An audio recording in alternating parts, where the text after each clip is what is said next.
మహిమపరుస్తాం. ప్రభు మనకి చేసిన కార్యాలు తెలుసు, ప్రభు మనకి చేసిన మేలులు తెలుసు, ప్రభు మన పట్ల జరిగించిన గొప్ప కార్యాలను మనం ఎరుగుదుము. అవన్నీ కూడా మన అనుభవంలోనే ఉన్నవి. దేవానికి కృతజ్ఞతలు ప్రభువా. ఈ దినము నన్ను సజీవునిగా నువ్వు నిలబెట్టవయ్యా. ఈ దినము ప్రభువా, ఇదిగో నా తండ్రి పరిశుద్ధులతో కలిసి నిన్ను ఆరాధించుటకు నన్ను ఎన్నుకున్నావు ప్రభువా. నేనేమాత్రపు వాడనయ్యా నీ నామాన్ని మహిమపరచడానికి, నీ నామాన్ని ఘనపరచడానికి, నీ నామాన్ని కీర్తించడానికి నేను ఎంతడు వాడను ప్రభువా. అయ్యా, నా క్రియలను బట్టి నువ్వు నన్ను ప్రేమించట్లేదు అయ్యా, నా మనసును బట్టి నువ్వు నన్ను ప్రేమించట్లేదు ప్రభువా. నా మీద నీకున్న అపారమైన ప్రేమను బట్టి నువ్వు నన్ను ప్రేమిస్తున్నావయ్యా. నా క్రియలను బట్టి చూడగా నేను వెలివేయబడతానయ్యా. నా తలంపులను బట్టి చూడగా నీ సముఖము నుంచి నేను త్రోసివేయబడతాను ప్రభువా.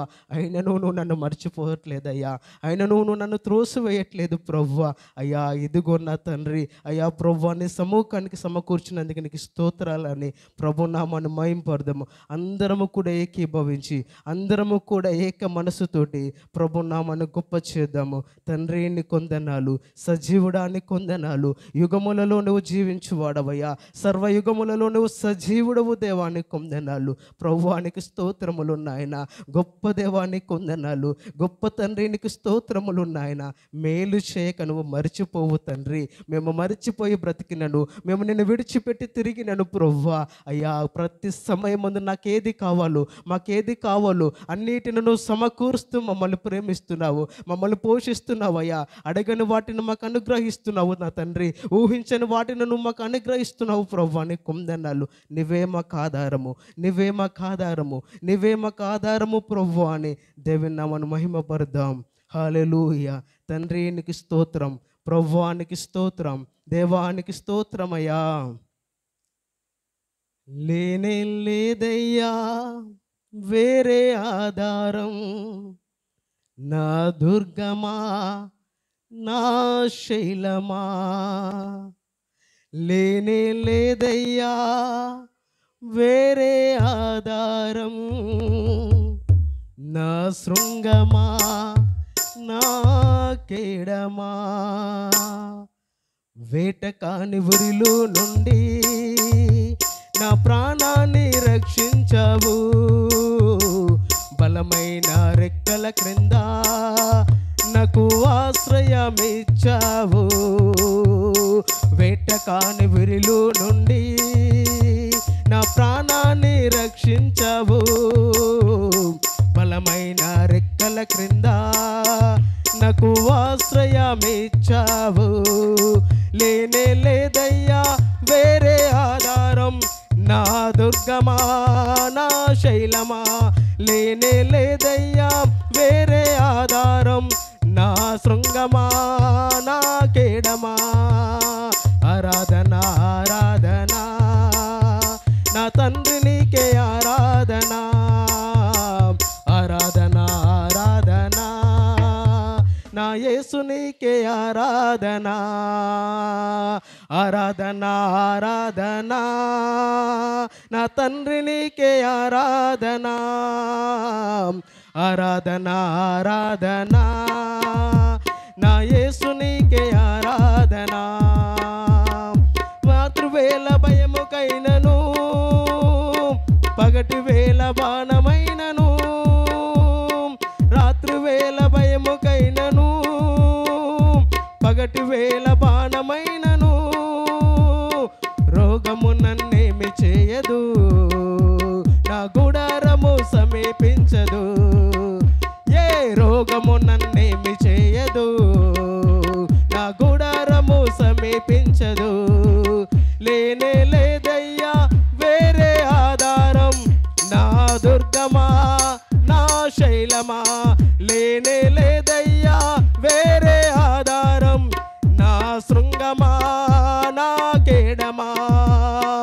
ఆరాధన ఆరాధన నా తండ్రి నీకే ఆరాధన, ఆరాధన ఆరాధన నా యేసు నీకే ఆరాధన, ఆరాధన ఆరాధన నా తండ్రి నీకే ఆరాధన, ఆరాధన ఆరాధన నా యేసు నీకే ఆరాధన. 1000 మంది పడిపోయినా, 10,000 మంది కూలిపోయినా, 1000 మంది పడిపోయినా, 10,000 మంది కూలిపోయినా, అపాయము రానే రాదు, నా గుడారము సమీపించదు. ఏ అపాయము రానే రాదు, నా గుడారము సమీపించదు. లేనే లేదయ్యా వేరే ఆధారం, నా దుర్గమా నా శైలమా. లేనే లేదయ్యా వేరే ఆధారం, నా శృంగమా నా కేడమా. ఆరాధన ఆరాధన నా తండ్రి నీకే ఆరాధన. ఆరాధన ఆరాధన నా యేసు నీకే ఆరాధన. ఆరాధన ఆరాధన నా తండ్రి నీకే ఆరాధన. ఆరాధన ఆరాధన నా యేసు నీకే ఆరాధన. మానవులను కాపాడుటకు నీ దూతలను ఏర్పరచవు, మానవులను కాపాడుటకు నీ దూతలను ఏర్పరచవు. రాయి తగలకుండా ఎత్తి నన్ను పట్టుకున్నావు. ఏ రాయి తగలకుండా ఎత్తి నన్ను పట్టుకున్నావు. లేనే లేదయ్యా వేరే ఆధారం, నా దుర్గమా. లేనే లేదయ్యా వేరే ఆధారం, నా శృంగమా నా కేడమా. ఆరాధన ఆరాధన నా తండ్రి నీకే ఆరాధన. ఆరాధన ఆరాధన నా యేసు నీకే ఆరాధన. ఆరాధన ఆరాధన నా తండ్రి నీకే ఆరాధన. ఆరాధన ఆరాధన నా యేసు నీకే ఆరాధన. వేటకాని వరిలో నుండి నా ప్రాణాన్ని రక్షించావు, బలమైన రెక్కల క్రింద నాకు ఆశ్రయమిచ్చావు. వేటకాని వరిలో నుండి నా ప్రాణాన్ని బలమైన రెక్కల క్రింద నాకు ఆశ్రయమిచ్చావు, నాకు ఆశ్రయమిచ్చావు, నాకు ఆశ్రయమిచ్చావు. అవును ప్రభువా, నీ బలమైన రెక్కల క్రింద మాకు ఆశ్రయాన్ని ఇచ్చావు ప్రభువా. పరిస్థితులు ఏవైనాను ప్రభువా, స్థితిగతులు ఏమైనాను నా తండ్రి మాకు ఆశ్రయం ఇస్తూ మమ్మల్ని రక్షిస్తూ పోషిస్తూ ప్రభువా, ఆరోగ్యం ఇచ్చిన తండ్రి, ఈ విధంగా మమ్మల్ని సమకూర్చిన ప్రభువా, నీ ఎదుట నిలబెట్టినందుకు నీకే కృతజ్ఞతాస్తోత్రాలు చెల్లిస్తూ ఉన్నాము నాయన. అయ్యా, మా హృదయ అంతరంగంలో నిన్ను స్తుతించట మమ్మల్ని నేర్పించండి. హృదయపూర్వకముగా నీకు ఎలాగ మేము నడుచుకోవాలో మాకు నేర్పించండి ప్రభువా. ఇదిగో సంఘాన్ని ఒక్కసారి ప్రభు మీ రెక్కల గుంద జ్ఞాపకం చేసుకోనండి ప్రభువా.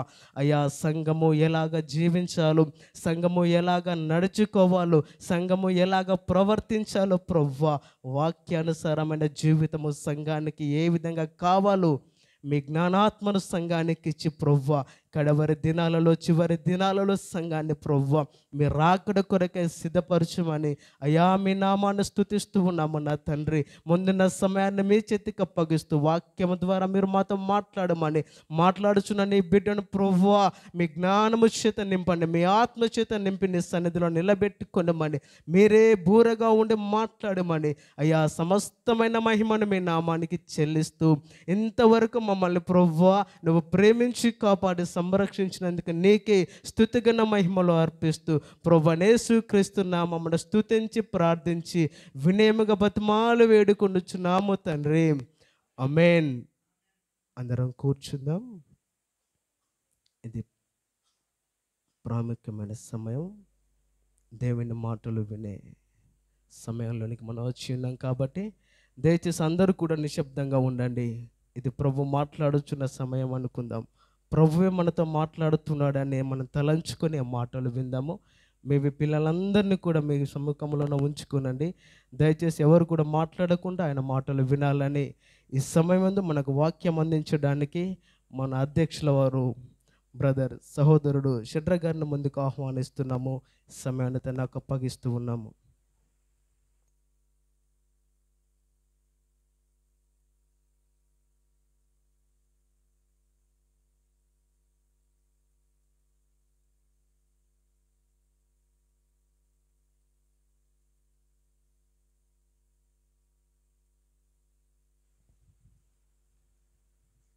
దేవుని ఘనమైన నామకు స్తోత్రం కలుగును గాక.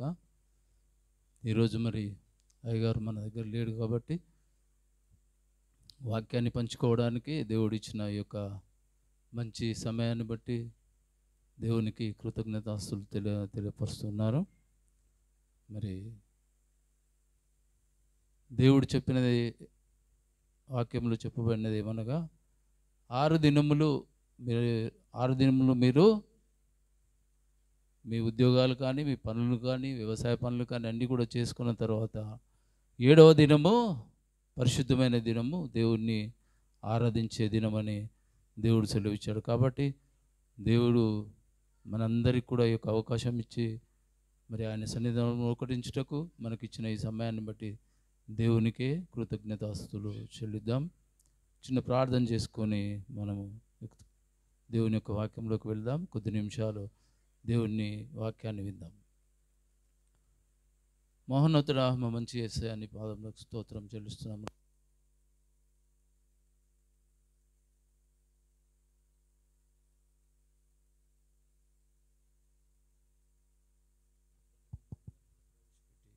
తండ్రి బాబా, నిన్ను ఆరాధించటకు, నిన్ను స్తుతించుటకు, నిన్ను ఘనపరచుటకు ఇచ్చిన ఈ యొక్క సమయాన్ని బట్టి నీకు వందనాలు తెలియజేస్తున్నాం. రాజా, నీ పాదములకు స్తోత్రం చెల్లిస్తున్నాం. ఇప్పుడు చెప్పబోయే వాక్యము మీరే మీ నోటి నుంచి తండ్రి మాకు అందించుకున్నాయని నీకు వందనాలు చెల్లిస్తున్నాం. నీకు పరిశుద్ధ గ్రంథముల నుంచి చెప్పబడే వాక్యం మరి 100 మరి 60 అభివృద్ధిలోనికి వచ్చినట్టు నీకు పంచుకుంటున్నా నీకు వందనాలు చెల్లిస్తున్నాం. తండ్రి బాబా, ఈ కొద్ది నిమిషాలు మీరే నాకు బూరగా ఉండి తండ్రి వాడుకోమని యేసు నామమున వేడుకొంచున్నాం తండ్రి, ఆమేన్.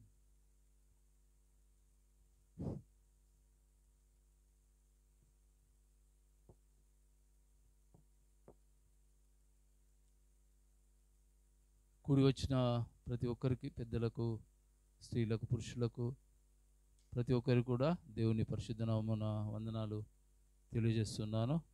అందరు బాగున్నారా? అంత పలసగా ఉన్నది కదా, మరి అందరు ఎక్కడ పోయినరు?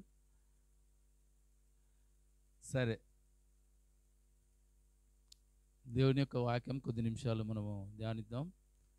మరి దేవుడే నాకు సహాయకారిగా ఉండి ఈ యొక్క వాక్యాన్ని అందివ్వడానికి దేవుడు తోడై ఉండాలని నేను భావిస్తున్నాను. ముఖ్యంగా కొన్ని పర్సనల్ విషయాలు పంచుకోవాలని అనుకుంటున్నాను, కానీ యవనస్తులు కానీ ఎవరు కానీ లేరు. ఇక సంఘము ఎలా ఏర్పడింది, ఎవరు ఈ సంఘాన్ని స్థాపించారు అనేవి కొంతమందికి తెలియదు. ఇప్పుడు పెద్దలు ఉన్నారు, ఇప్పుడు వజ్రక్క లేకుంటే కృపక్క ఉంది కదా, వాళ్ళకి సంఘం ఎలా స్థాపించబడిందో తెలుసు. కానీ ఈ జనరేషన్లో ఉన్న వారికి ఈ సంఘం ఎలా స్థాపించబడింది, ఎప్పుడు స్థాపించబడిందో తెలియదు. కాబట్టి కంద్ర రామయ్య గారు ఆంధ్రప్రదేశ్ నుంచి ఇక్కడికి వచ్చి, అప్పుడు దీన్ని ఏమనేవారు, మన తెలంగాణ నైజాం ప్రభుత్వం అనేవారు, నైజాం రాజ్యం అనేవారు. నైజాంలో సేవ చేయాలని ఆయనను పంపించారు. జనగంపల సమాజం నుండి ఒండ్రుపురద్దుల దగ్గర ఆయన పనిచేసి అనేక గ్రామాలు తిరిగాడు. అనేక గ్రామాలు తిరిగి ఎల్లమ్మ గ్రామాన్ని ఎంచుకొని ఎల్లమ్మ గ్రామంలో స్థిరపడి దేవుని యొక్క సంఘాన్ని స్థాపించి ఆయన పరిచర్య చేసినట్టుగా మీ అందరికీ ఇప్పుడు తెలియదు, కొందరికి మాత్రమే తెలుసు కదా. ఆయన చరిత్ర ఉన్నది, చరిత్ర ఒక పుస్తకం ఉన్నది. ఆ పుస్తకం చదివితే మనందరికీ కూడా తెలుస్తుంది. లేకుంటే నెక్స్ట్ మన గుడి ప్రతిష్ఠ రోజున మనము ఒక బుక్లెట్ తయారు చేద్దాం. మరి కందుల రామయ్య గారి జీవిత చరిత్ర, మరి కందుల దానియేలు పంతులు గారి జీవిత చరిత్ర గురించి కొన్ని విషయాలు మనము బుక్లెట్ చేద్దాము అందరికీ తెలిసే విధంగా. అట్లా దేవుని సేవకు వచ్చాడు, అనేక ప్రాంతాలు తిరిగి ఆయన యొక్క మన్మని నేను, కందుల రామయ్య యొక్క మన్మని నేను. ఆయన ఒక 40 సంవత్సరాలు దేవుని యొక్క సేవలో పాల్గొని అనేక గ్రామాలు, పెద్దపాడు, పెదరామచెర్ల, మరి అనేక గ్రామాల్లో తిరిగి దేవుని యొక్క పరిచర్య చేశాడు. 105 సంవత్సరాలు ఆయన బ్రతికి చనిపోయారు. అప్పుడు ఆయన చనిపోయినప్పుడు నేను 7 సంవత్సరాల వాడిని, 7 ఇయర్స్ ఉన్నాను. ఆయన తదనంతరము మా నాన్నగారు అయిన కందుల దానియేలు పంతులు గారు, కందుల మరి రత్నమ్మ పంతులమ్మ. ఇక్కడ అప్పుడు పాస్టర్లు అనకపోయేది, ఆ కాలంలో ఎవరు కూడా పాస్టరమ్మ అనకపోయేది, పంతులమ్మ అనేవారు. కాబట్టి అట్లా వీరు కూడా ఒక 40 సంవత్సరాలు సేవ చేయడం జరిగింది. తర్వాత కొంతమంది పాస్టర్లు వచ్చారు. చివరగా మనకు సంజీవ్ కుమార్ గారు మరి 25 ఇయర్స్ నుండి మన సంఘంలో సేవ చేస్తున్నాడు. ఇది చరిత్ర. అప్పుడు చర్చి లేదు, ఆలయం లేదు. అక్కడ మన ఇంటి దగ్గరనే ఒక కొట్టం వేసి దాంట్లోనే ప్రతి ఆదివారము ఆరాధన నడిపించేవారు. స్త్రీల సమాజ కూటము, అలాగే యవనస్తుల కూటము, అలాగే సండే స్కూల్ కూడా అందులోనే జరిగేది. తర్వాత నాన్న ఆయంలోనే అప్పుడు పెద్దలు ఆగయ్య గారు, రామయ్య గారు, కందులు బక్క వారు ఉన్నారు కదా, రామయ్య గారు, ఆగయ్య గారు, ఇంకా కొంతమంది సామేలు గారు, సామేలు, మీ ఆడి పేరు ఏం పేరు, ఎల్లయ్య గారు, వీళ్ళంతా పెద్దలు అప్పుడు సంఘంలో. వారందరూ కలిసి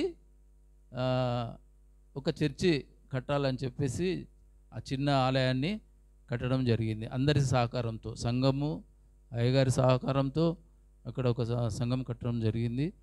ఆ సంఘంలో తర్వాత ఆరాధనలు ఆ సంఘంలోనే జరిగేవి. అట్లా అయినా కూడా నేను 36 సంవత్సరాలు ఇక్కడ లేను.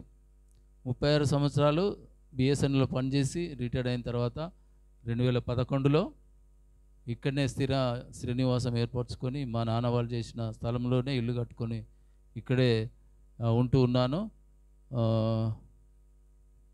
మరి ఈ మందిరం కూడా కట్టడం కొంతవరకు సహాయ సహకారాలు అందించడం జరిగింది, పెద్దలు అందరూ కూడా. కాబట్టి ఇంత పెద్ద మందిరం కట్టుకోవడానికి దేవుడు మనకిచ్చిన ఈ యొక్క ఆదిత్యతను బట్టి దేవునికి కృతజ్ఞతాస్తుతులు చెల్లిద్దాం. ఇది చరిత్ర. దేవుని యొక్క వాక్యంలోనికి వెళదాం.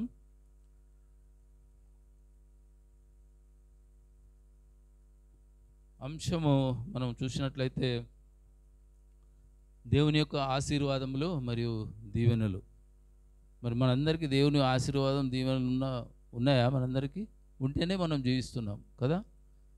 మన సంఘంలో ఉన్న ప్రతి ఒక్క కుటుంబానికి, యవ్వన పిల్లలకు, స్త్రీలకు, పురుషులకు, పెద్దలకు అందరికీ కూడా దేవుని ఆశీర్వాదం ఉంటేనే మనం జీవించగలుగుతాం.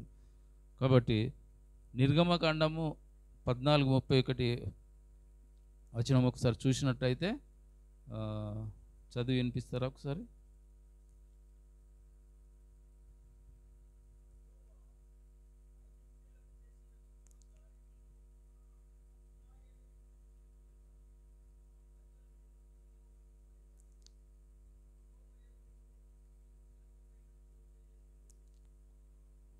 నమ్మకం ఉంచిరి. యెహోవా దేవుడు మోషేను ఏర్పరచుకున్నాడు. ఎందుకు? ఆయన ప్రజలైన ఇశ్రాయేలీయులను ఆ బానిసత్వం నుంచి విడిపించడానికి మోషేను ఏర్పరచుకున్నట్లుగా మనకు అందరికీ కూడా తెలిసిన విషయమే. మరి మోషే జీవిత చరిత్ర ఎలాగుంది మనం ఒకసారి తెలుసుకుందామా? మోషే ఎలా పుట్టాడు, ఎక్కడ పుట్టాడు, వాళ్ళ తల్లిదండ్రులు ఎవరు అనే విషయము కొందరికి తెలిసి ఉండొచ్చు. కానీ మోషే ఐగుప్తులోనే జన్మించాడు. ఆ కాలంలో మరి ఇశ్రాయేలు జనాంగము అభివృద్ధి చెందుతూ పెరిగిపోతున్నారు సంఖ్య, ఇజ్రాయేల్ వారి సంఖ్య.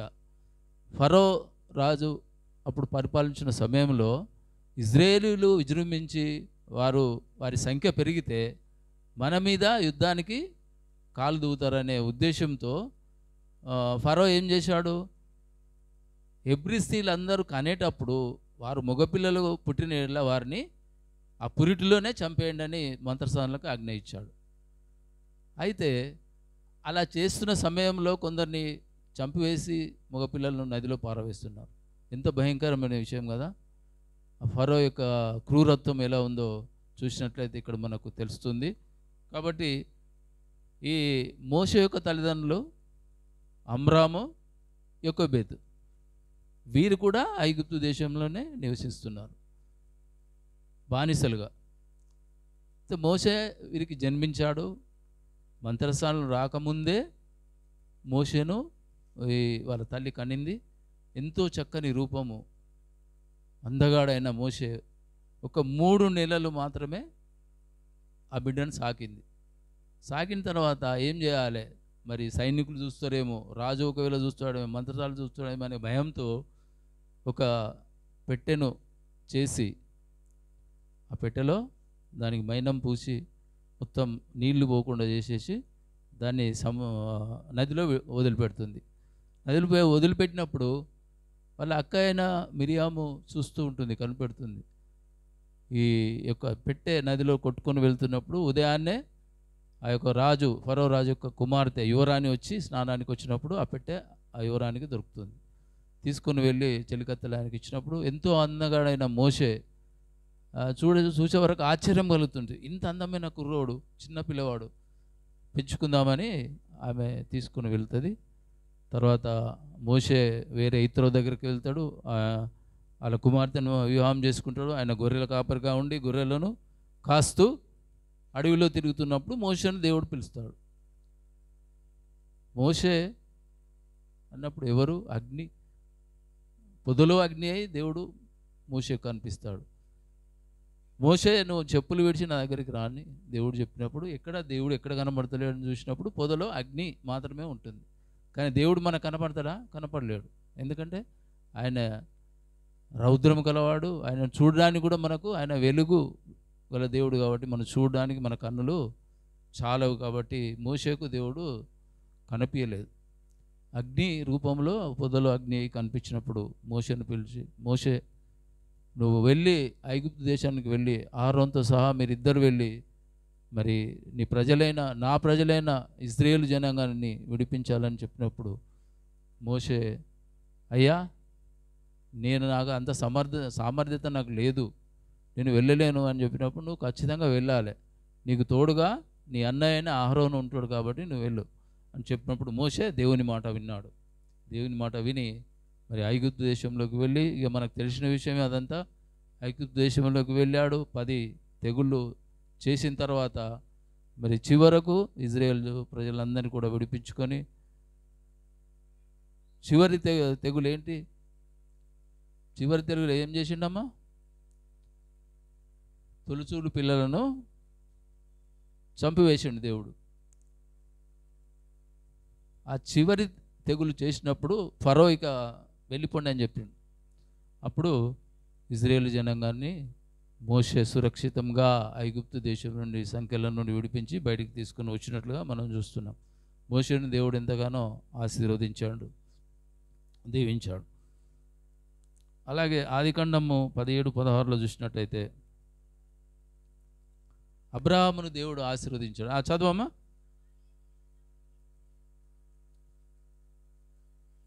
అమ్మాలే, ఆదికాండము 17-16 వచనము.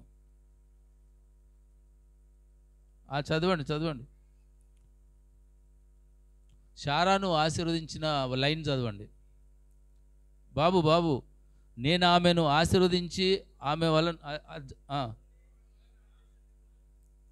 చదవండి. ఎస్.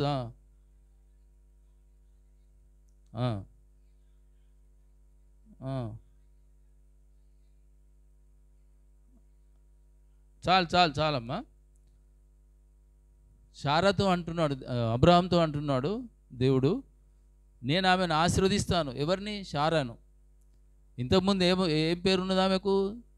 శారాయ్ అని ఉన్నది. తర్వాత ఏం పేరు పెట్టిండు దేవుడు? ఆమెను శారాయ్ అనడానికి వీల్లేదు, శారా అనే సంబోధించాలని చెప్పేసి అబ్రహాంకు చెప్పాడు. మరి శారాను దీవించిండు, ఆశీర్వదించిండు, ఆమెకు కుమారుని కలుగజేస్తానని వాగ్దానం చేసిండు. మరి ఆమె అనేక జనములకు తల్లి అవుతుందని చెప్పి దేవుడు మరి అబ్రహాంతో చెప్పాడు. మరి అలాగే అనేక జనములకు, ఇశ్రాయేలు జనం అందరికీ కూడా, మనందరికీ కూడా ఆమె తల్లియే కదా.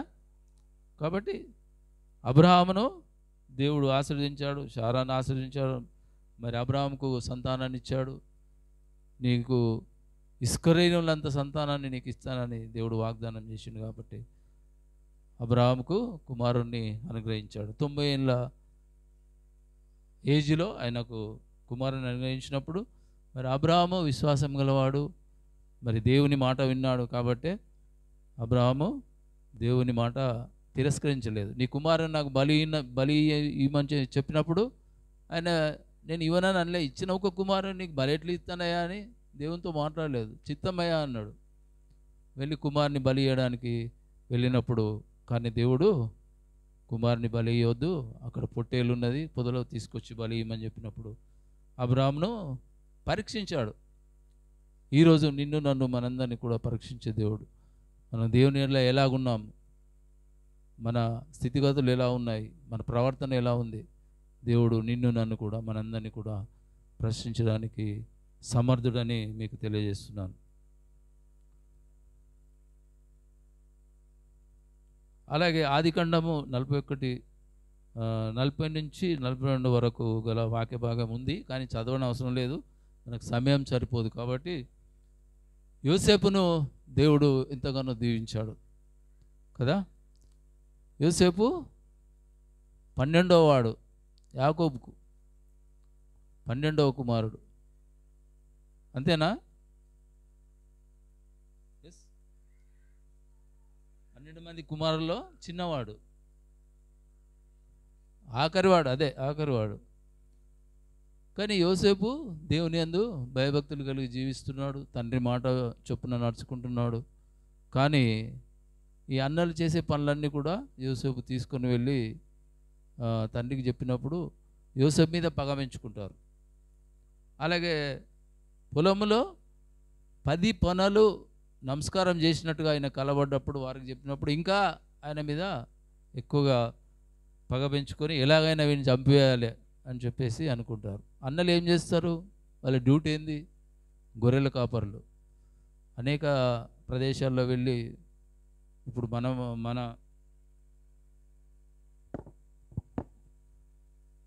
మన్యం అని వస్తాడు చూడు, గొర్రెలు కాసుకుంటూ అనేక ప్రాంతాల నుంచి, మహబూబ్నగర్ డిస్ట్రిక్ట్ నుంచి వస్తారు. మన్యం వెళ్ళేవారు అన్నట్టు. అనేక ప్రాంతాలకు వెళ్ళి పచ్చగడ్డి వీరికి ఎక్కడైతే ఆహారం దొరుకుతుందో అక్కడ మేపుకొని వచ్చేవారు. మన్యం వెళ్ళేవారు అన్నట్టు. అయితే వీరు మన్యం వెళ్ళినప్పుడు మరి యాకోబు ఏం చెప్తాడు?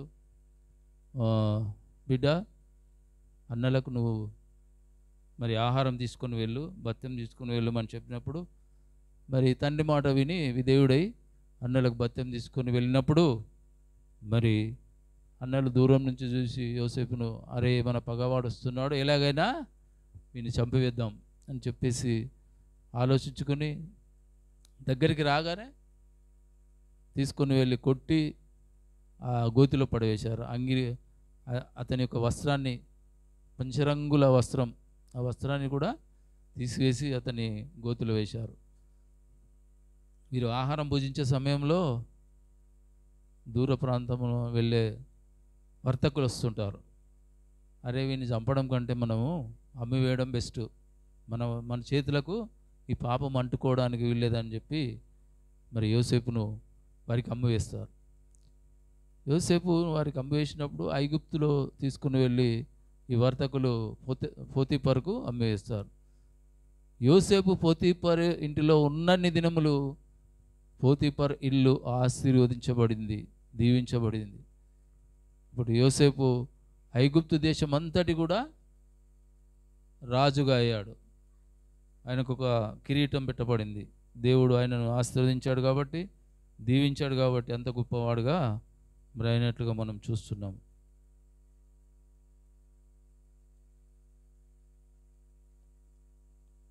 ఆదికాండం 41-42 వరకున్న భాగం ఒకసారి. ఐగుప్తు దేశం అంతటి మీద నిన్ను నియమించి ఉన్నాను. అక్కడి నుంచి చదవండమ్మా ఒకసారి. ఐగుప్తు దేశము అంతటా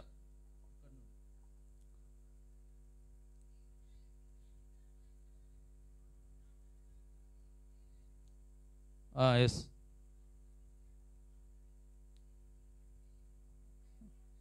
అవు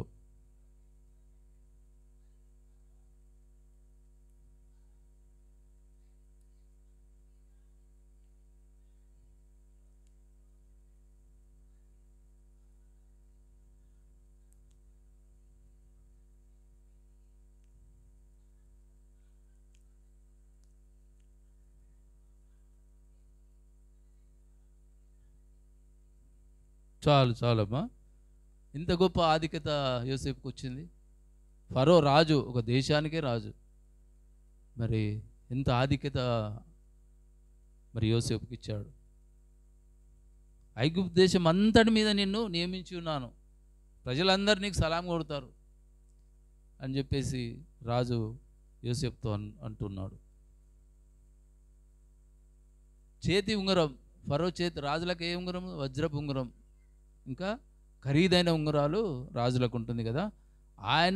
స్వయంగా ఆయన చేతి ఉంగరం తీసి యోసేపుకు పెట్టాడు.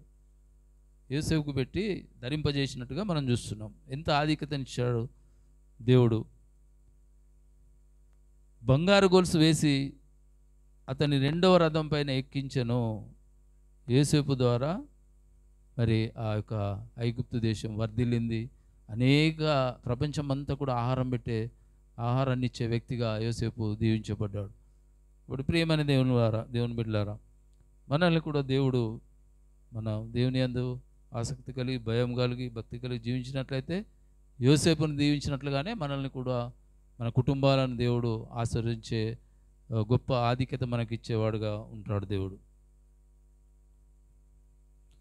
ఇంకొక విషయం చూసినట్లయితే, ఇంకెవరిని బైబిల్ గ్రంథంలో దేవుడు ఎంతగానో ఆశీర్వదించిండో చెప్పడానికి మనం ఇప్పుడు యోబును చూసినట్లయితే, యోబును ఎంతగానో దేవుడు ఆశీర్వదించాడు. ఇంతకుముందు మోషేను ఆశీర్వదించాడు. మోషేను ఏమన్నాడు? మన ఇల్లంతటిలో కూడా నువ్వు నమ్మకమైన వాడు అని చెప్పి దేవుడు మోషేను ప్రశంసించాడు. కాబట్టి ఇక్కడ యోబును కూడా దేవుడు ఎంతగానో ఆశీర్వదించాడు, సమస్తం ఇచ్చాడు. ఆయన కావాల్సినవన్నీ కూడా ఇచ్చాడు.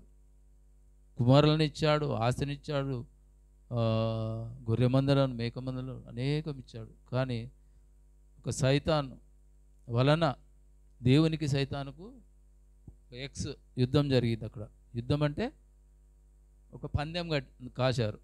ఆ పందెంలో మరి సైతాను జయించాడా? జయించలే, దేవుడే గెలిచిండు. కాబట్టి యోబు అన్నీ పోయినాయి. సమస్తము దేవుడు ఇచ్చాడు, కానీ సమస్తం పోయింది.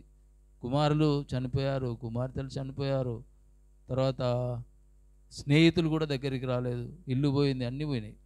బూడిదలో కూర్చొని ఆ కురుపులతో గీక్కుంటూ ఆ బూడిదలో కూర్చున్నాడు. మరి భార్య కూడా దగ్గరికి రావడం లేదు. సొంత భార్య ఇంతకుముందు దేవుడు ఇచ్చిందంతా అనుభవించింది, పట్టుపరుపుల మీద పడుకుంది, బిర్యానీలు తిన్నారు, మరి దేవుడు ఇచ్చిన సమస్తం అనుభవించారు. కానీ దేవుడు అన్నీ తీసుకున్నాక మరి దేవుణ్ణి మయపరచలేదా? దేవుణ్ణి తిట్టి చనిపోమంటుంది. పిచ్చిదానా, దేవుడు సమస్తం ఇచ్చినప్పుడు నువ్వు తిన్నావు, తాగినావు, పట్టుపరుపుల మీద పడుకున్నావు, పట్టు వస్త్రాలు కట్టుకున్నావు, కానీ దేవుడు అన్నీ తీసుకున్నప్పుడు దేవుని స్తుతించలేమా మనం? దేవుడే ఇచ్చాడు, దేవుడే తీసుకున్నాడు, ఆయనకే మహిమ కలుగును గాక అని యోబు చెప్తున్నాడు. కాబట్టి ప్రియమైన వారలారా, దేవుడు మనకు ఇచ్చినప్పుడు ఒక తీరుగా, ఇయ్యనప్పుడు ఒక తీరుగా ఉండడానికి వీల్లేదు. మనం ఎప్పుడు కూడా ఒక తీరుగానే దేవుణ్ణి మహిమపరుస్తూ ఆయనను ఆరాధించుతూ ఉండేవారముగా ఉండాలని దేవుని వాక్యం సెలవిస్తుంది.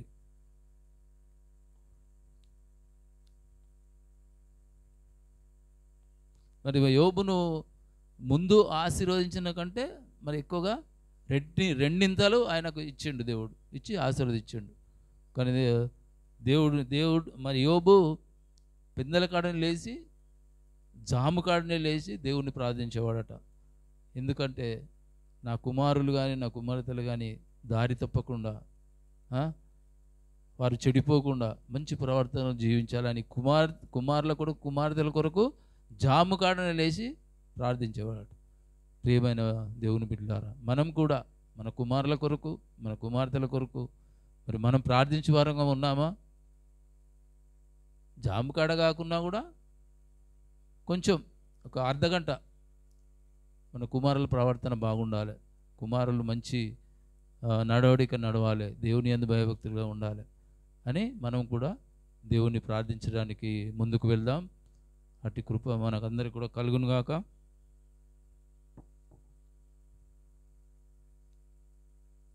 ఒకటో పేతురు 3వ అధ్యాయం 9-10 వచనంలో చూసినట్టయితే ఒక్కసారి అది చదవండి అమ్మ. ఒకటో పేతురు 1 పేతురు 3:9-10.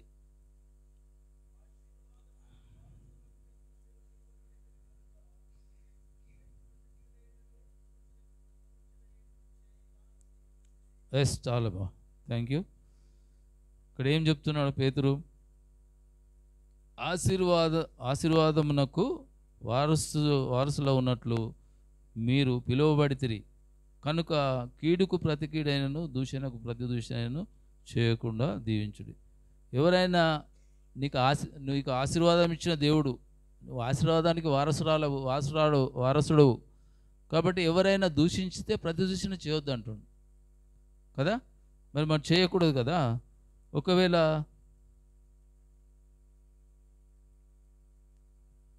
కీడుకు ప్రతి కీడు, ఎవరైనా మనకు కీడు చేసిన ఎడల వానికి కూడా మనం కీడు చేద్దాం అని చెప్పి అనుకోవద్దట. ప్రతి కీడు చేయకూడదని చెప్పి దేవుని వాక్యము రూఢిగా సెలవిస్తుంది.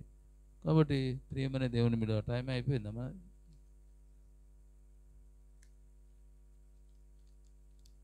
దయచేసి క్షమించాలి.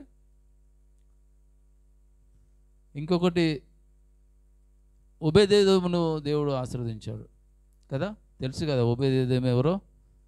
దేవుని మందసము ఒబేదేదోము ఇంట్లో ఉన్నన్ని దినములు దేవుడు ఒబేదేదోమును వారి కుటుంబాన్ని ఆశీర్వదించినట్లుగా మనం చూస్తున్నాం. మరి దేవుని మందసం అంటే దేవుడే, కానీ మన ఇంటిలో దేవుడు ఉన్నాడా మనం చూసుకుందాం. మన ఇంటిలో మన దేవుడిని మనం ఉంచుకుంటే, దేవుణ్ణి ఆరాధిస్తూ దేవుణ్ణి ఎందుకు భయభక్తులుగా ఉన్న ఎడల మరి మనకు కూడా ఆ దీవెనలు ఉదయదేవునికి ఇచ్చిన దీవెనలు మనకు కూడా ఇస్తాడు, ఆశీర్వాదాలు కూడా మనకు కూడా ఇస్తాడు. కాబట్టి మన దేవుణ్ణి మన ఇంటిలో ప్రతినిత్యము పూజిస్తూ ఆయన ఆరాధిస్తూ ఉంటే దేవుని దీవెనలు మనం పొందుకోవడానికి అర్హులమవుతావు. యాకోబును కూడా దేవుడు ఆశీర్వదించాడు. యాకోబు ఎటువంటి వాడు?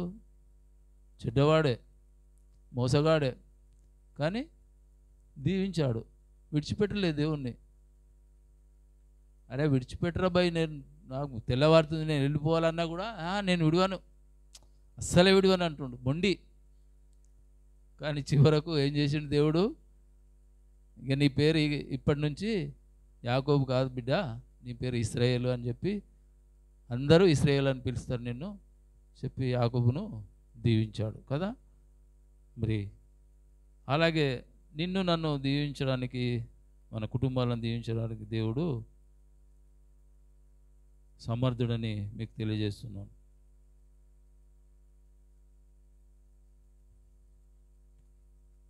రెండవ రాజులు 4:8-10 ప్రకారం చూసినట్టయితే షునేమీరాలను దేవుడు దీవించాడు.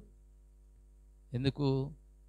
దైవజనులకు ఆతిథ్యం ఇచ్చింది, ఇల్లు ఇచ్చింది, పైన దీపం పెట్టింది, టేబుల్ ఇచ్చింది ప్రార్థన చేసుకోవడానికి. కాబట్టి మనము కూడా దైవజనులకు ఆతిథ్యం ఇచ్చే వారంగా ఉండాలి. మనల్ని దేవుడు దీవించి ఆశీర్వదిస్తాడు. మరి షునేమీరాలను దీవించిన విధంగా నిన్ను నన్ను మన కుటుంబాలను దేవుడు దీవించి ఆశీర్వదించడానికి సమర్థుడై ఉన్నాడు. ఇంకా బైబిల్ గ్రంథంలో ఇంకా అనేక మందిని దేవుని యొక్క బిడ్డలను, దేవుని యొక్క ప్రతినిధులను దేవుడు దీవించినట్లుగా మనం చూస్తున్నాం, ఆశీర్వదించినట్లుగా మనం చూస్తున్నాం. ద్వితీయోపదేశ కాండము 28:1-6 వరకు, 28 అధ్యాయం 1-6 వరకు చూసినట్టే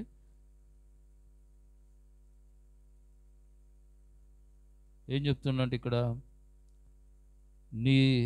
నీవు నీ దేవుడైన యెహోవా మాట శ్రద్ధగా విని నేడు నేను నీకు ఆజ్ఞాపించుచున్న ఆజ్ఞలన్నింటినీ అనుసరించి నడుచుకునేలా నీ దేవుడైన యెహోవా భూమి మీద ఉన్న సమస్త జనుల అందరికంటే నిన్ను హెచ్చించును, ఆశీర్వదించును. దేవుని మాట విని ఆ మాట చొప్పున నడుచుకుంటే దేవుని ఆశీర్వాదము అందరికంటే ఎక్కువగా ఆశీర్వాదం ఇస్తాడంట దేవుడు. అందరికంటే నేను హెచ్చిస్తాడు, పైన ఉంచుతాడు, కింద కాదు, పైన ఉంచుతాడు. కాబట్టి మనము ఆ విధంగా మన దేవుడైన యెహోవాను శ్రద్ధగా ఆయన మాట విన్న ఎడల, ఆయన ఆజ్ఞలు పాటించిన ఎడల దేవుడు మనల్ని ఆశీర్వదించడానికి సమర్థుడని దేవుని వాక్యం సెలవిస్తుంది. మరి అలాగే జక్కయ్యను ఆశీర్వదించాడా లేదా? పొట్టివాడైన జక్కయ్య ఇల్లంతటినీ, ఇంట్లో ఉన్న ప్రతి ఒక్కరు రక్షణ పొందుకున్నారు. దేవుని చూడాలని ఆశ ఎప్పుడైతే పుట్టిందో ఆయనకు, కథం ఆయనలో ఉన్న చెడు గుణం అంతా కూడా వెళ్ళిపోయింది. రూపాయికి 2 రూపాయలు వసూలు డబుల్కి డబుల్ వసూలు చేసేవాడు ట్యాక్సీలు. యేసయ్యను చూడాలని ఎంతో ఆశ పుట్టింది. కాబట్టి ఆ గుంపులో నుండి చూడడానికి పొట్టివాడు అయినందున చూడలేకపోయాడు. ముందుకు వెళ్ళి చెట్టు ఎక్కిండు, చూసిండు. దేవుడు ఆల్రెడీ దేవునికి తెలుసు జక్కయ్య చెట్టు ఎక్కుతాడు నన్ను చూడడానికి అని చెప్పి. కాబట్టి చెట్టు దగ్గరికి వెళ్ళగానే జక్కయ్య తొందరగా దిగిరా, నేడు నీ ఇంటికి రక్షణ వచ్చి ఉన్నది అని చెప్పి జక్కయ్యను ఇంటిలో చేర్చుకున్నారు. జక్కయ్య ఇంటిలోకి వెళ్ళాడు, వాళ్ళతో భోజనం చేశాడు. ఆ ఇంటి వారందరూ కూడా రక్షణ పొందుకున్నారు. కాబట్టి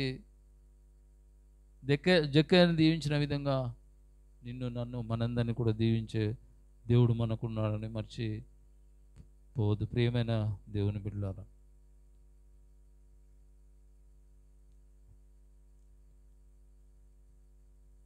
ఇటలీ పటాలం అనే పటాలంలో కొర్నేలియాను శతాధిపతిని కూడా ఆ ఇల్లుని దీవించాడు, ఆ కుటుంబాన్ని కూడా దేవుడు దీవించి ఆశీర్వదించినట్టుగా మనము చూస్తున్నాము.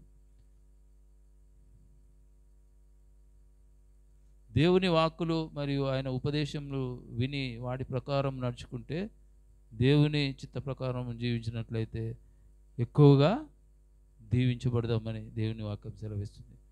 కాబట్టి దేవుని ఉపదేశములను విని వాటి ప్రకారం నడుచుకుంటే, దేవుని వాక్యాన్ని మన హృదయంలో ఉంచుకుంటే మనకు దేవుని యొక్క ఆశీర్వాదాలు, దీవెనలు ఎక్కువగా మనకు దేవుడు కలుగజేస్తాడని దేవుని వాక్యం సెలవిస్తుంది. కాబట్టి మనము దేవుని వాక్య ప్రకారం జీవించినట్లయితే దేవుడు మనకు సమస్యలన్నీ కూడా పరిష్కరించేవాడు దేవుడు.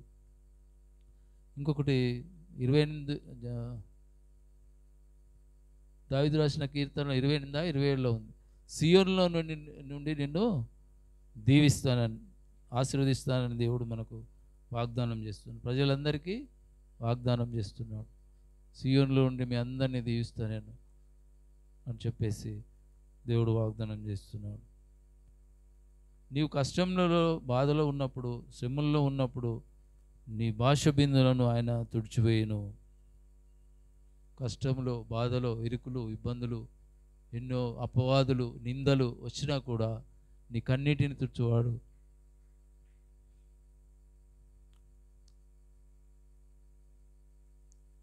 ఆ దేవుడే. కాబట్టి మనము దేవుణ్ణి ఆశ్రయించుట, దేవుణ్ణి మర్చిపోకుండా ఆయన భక్తులు కలిగి జీవించితే మన భాష బిందులను, కన్నీటి బిందులు తుడిచేవాడు ఆయనే.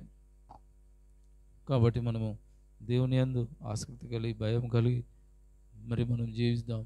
ప్రతి ఒక్కరం కూడా ఈ సిచ్యువేషన్లో, ఈ కాలంలో చూసినట్టయితే అనేక విధాలుగా క్రైస్తవులు హింసించబడుతున్నారు. చర్చిలను ధ్వంసం చేస్తున్నారు. కాబట్టి మనం మెలకువగా ఉండి ప్రార్థన చేయమని దేవుడు చెప్పాడు. కాబట్టి మనం ప్రార్థనలో గడపాలి.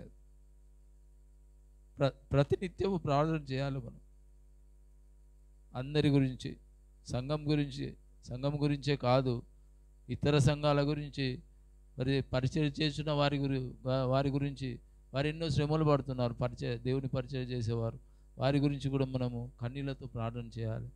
ప్రార్థనే మనకు ఆధారం, ప్రార్థనే మనకు శక్తి, బలము. కాబట్టి ప్రార్థన మరవకూడదు. ప్రియమైన దేవుని బిడ్డలారా, ప్రార్థన చేస్తేనే, ప్రార్థనలో మనం ఉంటేనే, మరి దేవుణ్ణి విడివకుండా ప్రార్థిస్తేనే దేవుడు మన సమస్యలను తీర్చేవాడు ఆయనే.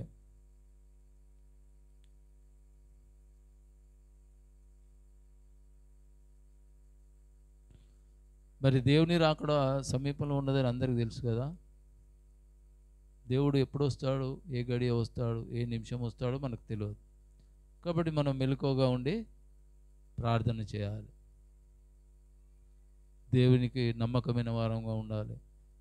దేవుని యొక్క భక్తిలో జీవించాలి. మన హృదయంలో ఉన్న సమస్తమైన పాపములన్నీ కూడా కడిగి వేసుకొని ఆయన రక్తం చేత పరిశుద్ధంగా ఉన్నట్లయితే దేవుని రాకడ, అందరూ పరిశుద్ధులుగా ఉన్నప్పుడే దేవుని రాకడ వస్తుందంట. కాబట్టి మనందరం కూడా పరిశుద్ధంగా ఉన్నప్పుడే దేవుడు రెండోసారి రావడానికి సిద్ధపడతాడు. కాబట్టి ఆ దినమును గురించి మత్తయి సువార్త 24:36 చూసినట్టయితే, ఆ దినమును గురించి, ఆ గడియను గురించి ఎవరికీ తెలియదు. ఏ దినమును గురించి? దేవుని రాకడ కూర్చున్న సమయము మనకు ఎవరికి కూడా తెలియదు. ఏ గడియ వస్తుండో, ఏ నిమిషం వస్తుండో మనకు ఎవరికి కూడా తెలియదట. మరి దేవునికి, ఆయన దూతలకు మాత్రమే తెలియబడుతుంది అది. కాబట్టి మెలకువగా ఉండి, జాగ్రత్తగా ఉండి, దేవుని యొక్క సావాసంలో ఉన్నట్లయితే మరి దేవుని రాకడకు మనం ఆయన్ని ఎదుర్కొంటాం. కాబట్టి ఆ భక్తి, ఆ భయం కలిగి జీవించడానికి మనం ప్రయత్నం చేద్దాం. అలాగే మత్తయి సువార్త 25:31-46, 25వ అధ్యాయం 31-46 గల వాక్యాన్ని ఒక్కసారి మనం చూసుకుందాం.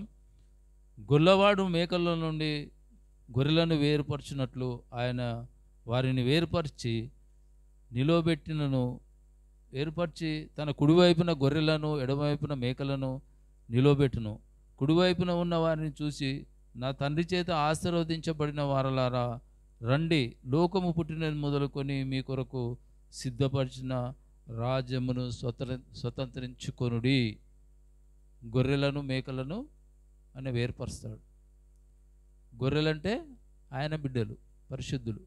మేకలంటే ఆయనకు వ్యతిరేకంగా జీవించిన సైతాన్ బిడ్డలు. ఆయన రాకడ సమయంలో వచ్చిన తర్వాత గొర్రెలను, మేకలను వేరుపరిచి, పరిశుద్ధులను, అపరిశుద్ధులను వేరుపరిచి, పరిశుద్ధులతో ఏమంటున్నాడు? నా తండ్రి చేత ఆశీర్వదించబడిన వారలారా రండి, లోకము పుట్టినది మొదలుకొని మీ కొరకు సిద్ధపరిచిన రాజ్యమును స్వతంత్రించుకొనుడి. ఎవరు స్వతంత్రించుకుంటారు? ఎవరండి? తండ్రి చేత ఆశీర్వదించబడిన బిడ్డలందరూ కూడా ఆయన పిలుస్తున్నాడు, ఆయన వేరుపరుస్తున్నాడు. గొర్రెలను, మేకలను వేరుపరిచి వారిని ఆయన రాజ్యంలో, నా రాజ్యాన్ని మీరు స్వతంత్రించుకోండి అని చెప్తున్నాడు. కాబట్టి మనం ఎవరము ఆయన రాజ్యాన్ని స్వతంత్రించుకుంటామో మన హృదయాలను మనం ఆలోచించుకొని, మనం దేవుని యందు ఆసక్తి కలిగి ఆయన వాక్యాన్ని ప్రతినిత్యం చదివి, మరి ఆ వాక్యాన్ని మన హృదయంలో జీర్ణించుకుంటే, మరి ఈ వాక్యం ఇలాగుంటుంది, దేవుడు అంటే ఏంది, భయము, భక్తి, ఇవన్నీ కూడా మనలో ఉండి దేవుణ్ణి ఆరాధించి దేవునికి భయపడిన వారంగా ఉన్నట్లయితే ఆయన రాజ్యాన్ని మనము స్వతంత్రించుకోవడానికి అర్హులమవుతాం. ప్రియమైన దేవుడి బిడ్డలారా, బైబిల్ గ్రంథంలో మరి చూసినట్లయితే అనేక మందిని దేవుడు ఆశీర్వదించినట్లుగా మనం చూస్తున్నాం. ఎన్నో ఏళ్ళు బ్రతికిచ్చాడు. ఈ చరిత్ర ఒకసారి చూసినట్లయితే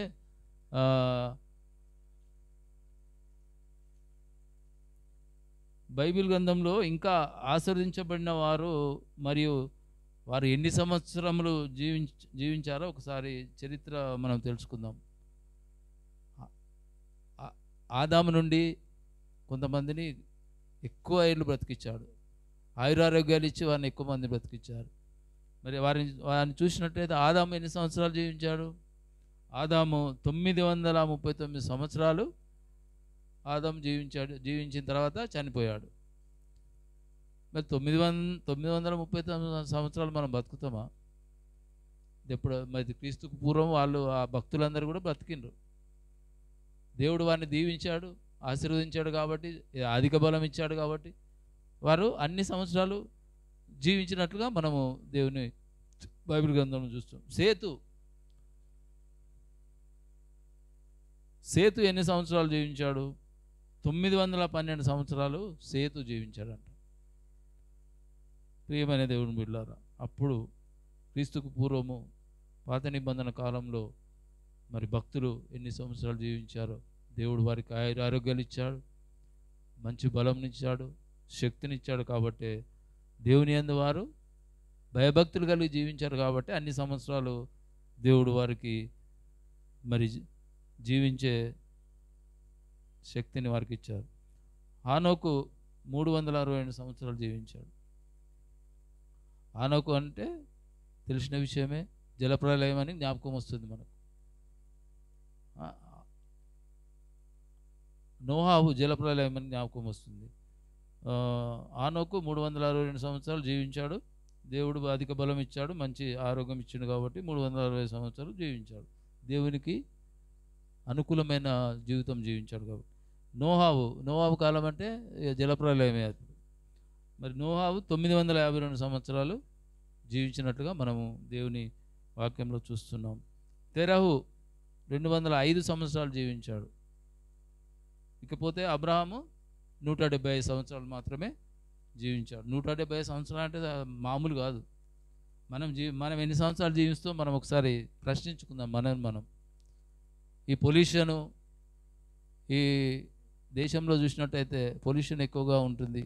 కాబట్టి ఢిల్లీలో చూసినట్టయితే పొల్యూషన్ ఇంకా అధికంగా ఉంది. అక్కడ తట్టుకోలేకపోతున్నారు ప్రజలు ఆ పొల్యూషన్కు. కాబట్టి ప్రియమైన వాళ్ళారా, మరి దేవుని యొక్క మాటలు కొన్ని విన్నాము. మరి ఏమైనా ఇలా పొరపాట్లకి ఇట్లా ఉండేది ఉంటే క్షమించండి.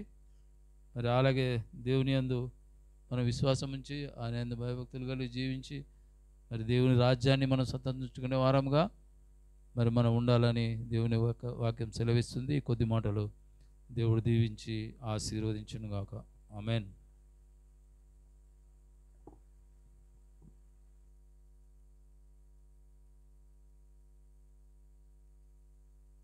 థ్యాంక్ యూ అన్నగారు. ఆశీర్వాదాల గురించి ఒక్కొక్క భక్తిని గుర్తు చేస్తూ మీరు చక్కగా వివరించారు. మీకు మా హృదయపూర్వకమైన వందనాలు చెల్లిస్తున్నాము.